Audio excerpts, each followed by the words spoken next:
उनके समय तो किसी जनप्रतिनिधि को वोट इलेक्ट ही नहीं किया जाता था। सारे जनप्रतिनिधि जानते हैं कि जो आज वह जो कुछ है, यह अधिकार एनडीए ने दिया है। महागठबंधन ने तो कभी यह अधिकार उनका होने ही नहीं दिया। कुछ लोग आदतन धोखेबाज रहते हैं। जब भाजपा में थे 2014-15 में, तो वो भाजपा को धोखा दे करके राजद में चले गए। जब वह राजद के साथ रहे तो अचानक उनके पीठ में छुरा भुक गया, वो धोखा दे करके भाजपा में आ गए। हर बार चुनाव से पहले वह खुशी मनाते हैं, चुनाव के बाद सदैव एनडीए के कार्यकर्ता खुशी मनाते हैं। नमस्कार, मेरा नाम आलोक है। आप लाइव स्ट्रीम देख रहे हैं। बिहार विधान परिषद की 24 सीटों पर चुनाव हो रहा है। कल वोटिंग होनी है, उससे ठीक पहले बीजेपी के प्रदेश अध्यक्ष संजय जायसवाल हमारे साथ हैं। कल 24 सीटों पर चुनाव होना है। विपक्षी खेमा अभी से ही ताक में है। ये कह रहे हैं कि 15 सीट अगर हम जीते तो सरकार तो बदल जाएगी। बिहार के हर चुनाव का इतिहास देखिए, हर बार चुनाव से पहले वह खुशी मनाते हैं, चुनाव के बाद सदैव एनडीए के कार्यकर्ता खुशी मनाते हैं। और यह चुनाव जनप्रतिनिधियों के बीच का चुनाव है। जनप्रतिनिधियों के लिए जो कार्य माननीय नीतीश कुमार जी ने किया, उनके समय तो किसी जनप्रतिनिधि को वोट इलेक्ट ही नहीं किया जाता था।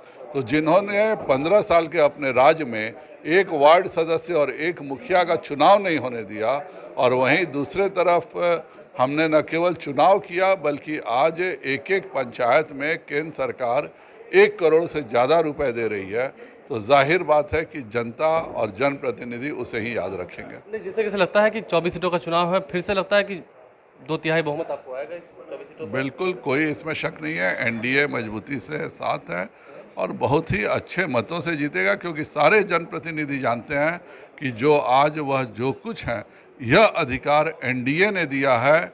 महागठबंधन ने तो कभी यह अधिकार उनका होने ही नहीं दिया। एक सीट पर और चुनाव हो रहा है जो काफ़ी दिलचस्प हो चुका है, बोचहा का। बेबी कुमारी को तो सबसे पहले उम्मीदवार बना दिया बीजेपी ने। अब आपके जो साथ थे वो अब अलग हो गए। बोचहा का चुनाव एक ईमानदार कार्यकर्ता और 2 दल बदलुओं के बीच का चुनाव है। का जो नेताजी जिस सिंबल से चुनाव लड़ रहे हैं, कल तक उसी सिंबल के बारे में दुनिया का कोई ऐसा अपशब्द नहीं है जिसका वो प्रयोग नहीं करते थे। और उन जो दोनों जो दल हैं, उन्होंने कभी कुछ नहीं किया। जो आज समाज की बात करें, उनके मंत्री पद हटने से वही व्यक्ति हैं जिन्होंने समाज में अपना मंत्री पद समाप्त किया। 3 बार और 2 बार उसके पहले 5 बार कोऑपरेटिव ने कहते रह गया कि मत्स्यजीवी कौन है, इसके बारे में बताइए, जिससे कि हम जो मछली मारते हैं उन्हें ही हम कोऑपरेटिव में रखें। लेकिन एक साजिश के तहत एक प्रबंधक को बैठाने की साजिश चल रही थी कि मछुआ सोसाइटी पे एक सरकारी प्रबंधक रहेगा, जो कि जिस आर्थिक कार्य हेतु वो यहाँ आए हैं, वह आर्थिक कार्य अच्छे से प्रबंधक उनको पहुँचाते रहे। कि मैं गरीब घर का बेटा हूँ, अति पिछड़ा समाज का हूँ, बीजेपी ने मुझे धोखा दिया, अच्छा नहीं किया है। और इन दिनों हमने देखा, एक व्यक्तिगत सवाल आपसे है, बीजेपी पर तो वो तंज कस रहे हैं, उससे ज़्यादा तंज तो आप पर कस रहे हैं। माननीय प्रधानमंत्री जी अति पिछड़ा समाज के हैं, और मछुआ समाज को अगर पहली बार किसान क्रेडिट कार्ड देने का काम किया, जिस मछुआ समाज के पास एक धुर जमीन भी नहीं है, उससे भी किसान क्रेडिट कार्ड देने का काम किया, तो यह प्रधानमंत्री जी ने दिया है। कुछ लोग आदतन धोखेबाज रहते हैं। जब भाजपा में थे 2014-15 में, तो वो भाजपा को धोखा दे करके राजद में चले गए। जब वह राजद के साथ रहे तो अचानक उनके पीठ में छुरा भुक गया, वो धोखा दे करके भाजपा में आ गए।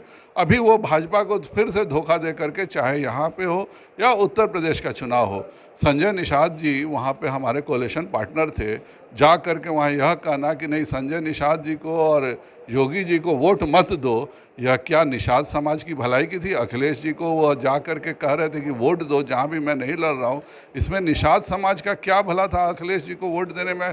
हमेशा से वो लोग पीड़ित रहे हैं। अगर उनको किसी ने सम्मान देने का काम किया, मछुआ सोसाइटी के लिए आज अलग से एक मकान देने का काम किया, मछुआ सोसाइटी को केसीसी देने का काम किया, तो वह भाजपा ने किया।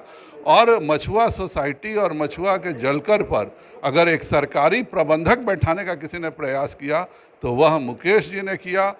मछुआ से सोसाइटी में जो के बाहर अगर कोई भी आदमी अगर दिल्ली में भी रहता है, उस गांव का आदमी है, तो वह भी उस सदस्य बन करके मुफ्त में बिना कोई एक मछली मारे हुए, बिना मछली का काम किए हुए वह हिस्सा ले सके, यह भी काम उन्होंने ही किया। तो बोचहा में तय है कि आपकी ही जीत होनी है, एनडीए की होनी है। एनडीए सभी सीटों पर जीतेगा और रिकॉर्ड मत से जीतेगा। देखिए एनडीए की जीत होगी। बीजेपी के प्रदेश अध्यक्ष संजय जायसवाल हमारे साथ थे, उन्होंने क्या कुछ कहा है, तंज भी कसा है, इशारों इशारों में मुकेश सहनी को धोखेबाज तक कह दिया है। बहरहाल हमारे चैनल को सब्सक्राइब कर लें, साथ साथ फेसबुक पेज भी लाइक करें। 24 सीटों पर क्या नतीजा आएगा, बोचहा उपचुनाव पर क्या नतीजा आएगा, वो देखना काफ़ी दिलचस्प होगा। धन्यवाद।